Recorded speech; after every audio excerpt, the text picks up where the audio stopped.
Čeprav so v slovenskem taboru upali, da bi z nekaj sreče lahko gostje celo odpravili, se je dvoboj prvega kroga skupine pokala FET med Slovenijo in Nemčijo končal z izidom 1:4.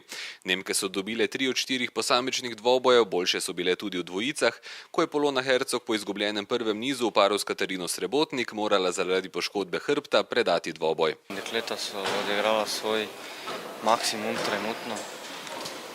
Moramo vedeti, da začetek sezone pri naših dekletih sigurno ni tako kvaliteten bil, kot je bil začetek pri Nemkah, ki uživata v svojih najboljših mesecih tenisa v življenju. Konec koncev imata tudi temu primeren ranking in obe naši punci sta dali svoj maksimum, borili sta se po najboljših močeh.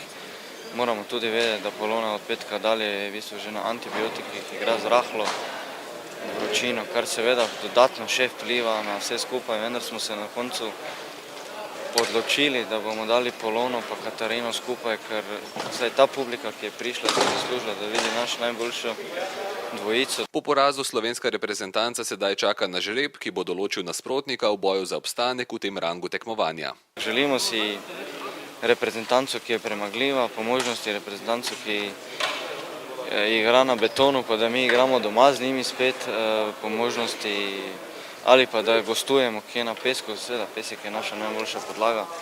Kar bomo pa videli v sredo, moramo vedeti, da tudi v tej skupini nismo bili ravno srečne roke, konec koncev igrali smo z daleč najmočnejšo reprezentanco v naši skupini.